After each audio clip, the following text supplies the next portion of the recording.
यही तो कह रहा है ना कि बटोगे तो कटोगे, तो माने जात पात में मत बटो। दूसरी पार्टियां जो है वो जात पात की राजनीति कर रही हैं, तो वो ये कह रहे हैं कि जात पात में मत बोलो, हिंदू हिंदू रहो ताकि थोक वोट हमको मिले। जात पात में जब बट जाते हो तो कुछ हिंदुओं का वोट हमको मिलता है, कुछ हिंदुओं का वोट उस पार्टी को मिल जाता है। तो ये जो नारा है ये कह रहा है कि आप जो है जात पात में मत बटो, थोक हिंदू वोट हमारी तरफ आने दो। अब इसी बात को पुख्ता करने के लिए वो सड़क पर उतरे हुए हैं। इसका मतलब कि राजनीतिक शक्ति के एजेंट के रूप में वो काम कर रहे हैं।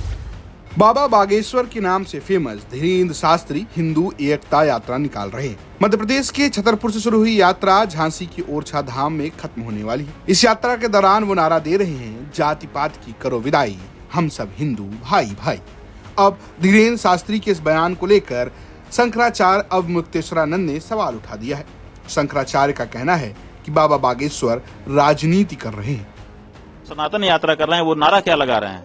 नारा लगा रहे हैं जात पात की करो विदाई और हिंदू हिंदू भाई भाई।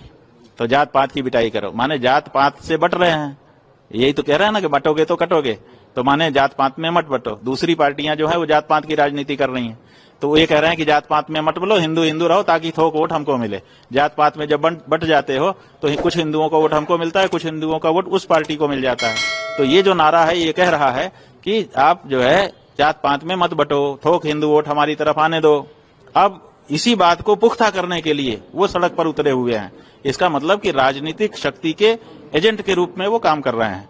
अब वो कह रहे हैं कि जात पात की करो विदाई और हिंदू हिंदू भाई भाई। अब हिंदू में तो जाति ही होती है, हिंदू की पहचान क्या है? जैसे ही कहेगा कि आप कौन हो, आप कहेंगे हिंदू। अच्छा, कौन बिरादर हो? ब्राह्मण हो कि क्षत्रिय हो? यहीं से तो अपनी बातचीत शुरू होती है। जब आप कहेंगे हिंदू है, आप कहेंगे कि कौन से हिंदू, माने ब्राह्मण हो कि क्षत्रिय हो, तो आप कहोगे नहीं हम तो हिंदू हैं। आपके ऊपर कोई भरोसा करेगा? बताओ। आप अगर अपनी बहन का विवाह करने गए हो, जिसके घर में गए हो उसके यहाँ जाके पूछोगे क्यों भाई, आप तो हिंदू तो बट नेचुरल हुआ ही है। आप उससे पूछेंगे कौन बिरादर हो, वो कहेगा कि हम तो हिंदू हैं। आप विवाह कर पाओगे? नहीं कर पाओगे। क्यों? क्योंकि वो हमारी परंपरा है, हमारे यहाँ वर्णाश्रम का विचार है। तो ऐसी हाँ, ये जरूर होना चाहिए, आंदोलन इसके लिए होना चाहिए कि वर्णाश्रम को मानते हुए हम किसी को नीचा दिखाने का काम नहीं करेंगे, किसी को तुच्छ नहीं समझेंगे, किसी से घृणा नहीं करेंगे। हम सब आपस में एक हो सकते हैं, लेकिन जात पात की विदाई ही कर देंगे तो हमारी पहचान नष्ट हो जाएगी। जब हमारी पहचान नष्ट हो जाएगी तो हम कैसे सनातनी रहेंगे? तो ये जो बात हो रहा है ये तो जैसे ही कहते हैं कि जात पात की करो विदाई, वैसे ही सनातन धर्म नष्ट हो जाता है। तो उसके बाद फिर सनातनी ये कैसे हिंदू भाई भाई हो जाएगा? तो ये जो सनातनी कह करके आए हैं, असल में ये राजनीति का एजेंडा जनता के बीच में इंप्लीमेंट करने के लिए उतारे गए हैं। राजनीतिक खेल है और कुछ नहीं है, इससे सनातन धर्म का कोई लेना देना नहीं। दरअसल धीरेन्द्र शास्त्री लगातार घूम रहे, वो न सिर्फ जात पात की करो विदाई, हम सब भाई भाई का नारा दे रहे हैं, बल्कि ये भी कह रहे हैं कि जैसे मुसलमान शुक्रवार को नमाज अदा करते हैं, वैसे ही हिंदू धर्म के लोग भी मंगलवार शनिवार को पूजा करने जाएं। एकता के लिए, भेदभाव को मिटाने के लिए हर हिंदू शनिवार मंगलवार को मंदिरों में जाए।